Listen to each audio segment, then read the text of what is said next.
Good morning, fellow nomads.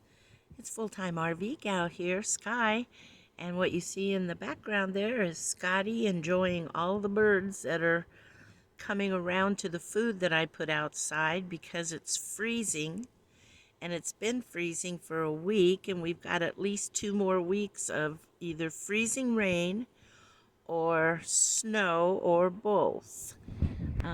Let me show you out my window here. I'm at an RV park where I have electricity and water. Yesterday, though, I tried to get water and the thing was almost frozen, so hopefully I won't go through that today when I redo and get. What I wanted to do was show you my little setup here. You can see that it sits on a table with the little thing here. A friend of mine, another fellow nomad, gave me this. He bought an RV rather than travel in his truck, and so he gave me this little setup, and I've had it for a very long time and haven't used it that much until now. So I want to tell you about a real quick meal. You know the top ramen, right? Well, you can see it in the pan, but what's also in the pan is I opened up one of these cans of chicken breasts. As you can see, I use it now to put my utensils. I poured the whole thing in, water and all, because it's got to make it tastier, and it does. I already know. But I just wanted to let you know, for a really quick meal, a top ramen, that took me, less than 5 minutes to cook and prepare and the whole 9 yards. And as you can see, it's steaming ready to go. And it didn't use that much propane because I've only got 2 of these right now that have got to either last me through the week and next week, or I'm going to have to get the big propane out from the tent and use it, which I can. That's not a problem. It's just going outside's a pain because it's really cold, and it's the snow, the snow, but the ice is really bad. Even no matter what you walk in on or with, the ice is pretty bad. And the last time I was in the ice and snow, I broke my arm. That's why I moved.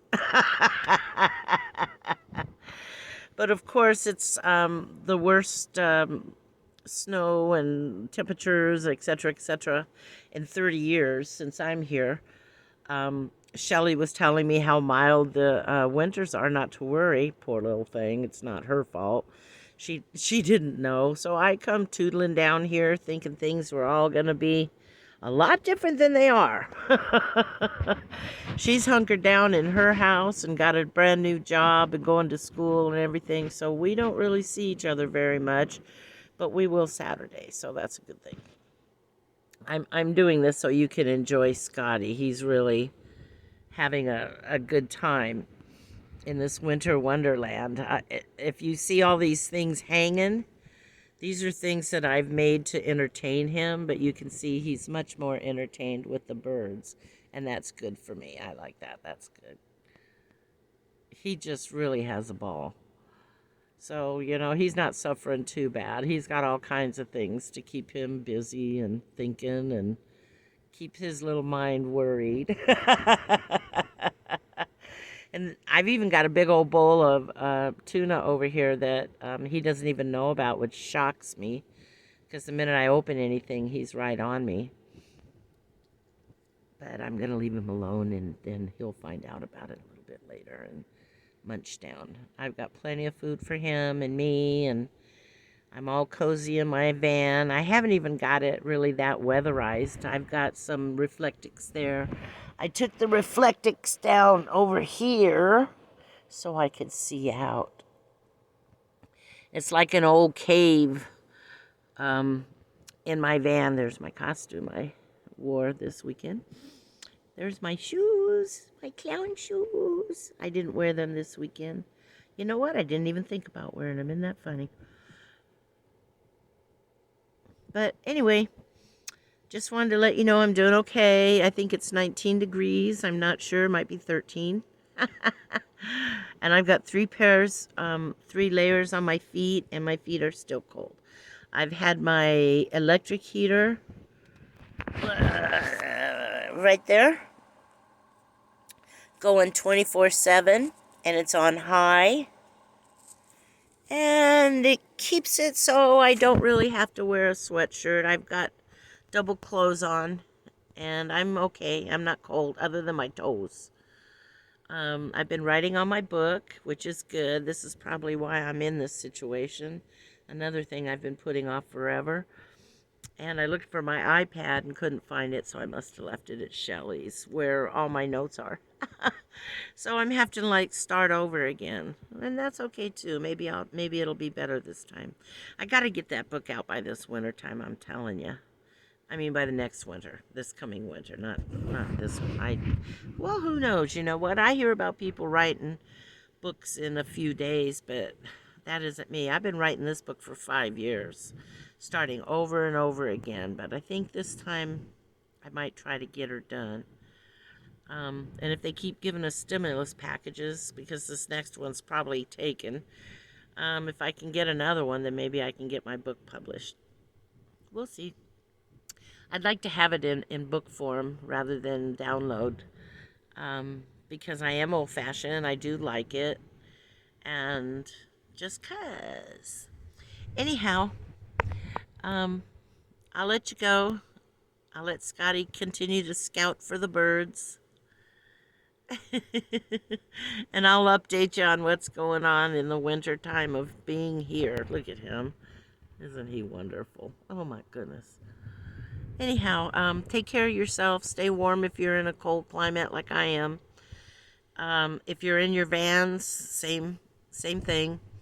What I can do later on is do a video on how I do hunker this down when I need to. If I don't have a 24-hour heater going like I do right now, I'm kind of spoiled right this minute. But I have another way that I winterize this, and I shut off the whole front of my cab. I don't even, the only thing that's up there is his poop thing, and he's got a fur coat, so he can go down there and still poop. But and it cuts off a whole lot of air coming in. And then I have a down blanket for the back, feather blanket down, that I put across the back doors that open, because a lot of cold air comes in there. Then of course I have my Reflectix for the windows, and they help a lot. They do a great deal, because I pulled it apart one time and felt the window. Man, I tell you, it's colder than cold. Anyhow, so as I said, be safe, and reach out if you need it. There are people out there that are willing to help you if you need some help. Wheels, Home on Wheels Alliance.org is one of them. So give them a shout if you need it. Mental health, all the way to, getting a hold of them for emergencies. Maybe they can help. I've had a very good experience with them. I met Bob and Suzanne, and I just love them. They're just delightful, and they're doing what I wish I could do but can't. But I can volunteer, and I plan on it this year sometime when I get towards them. I was towards them, but I had medicine restrictions constantly at my door, so I don't have those anymore. So now I'm more free to go where I want. Anyway, have a good day. Relax, and all will be fine. Bye-bye. Full-time RV gal here, saying, keep your chin up. We'll all be back to normal soon, I hope.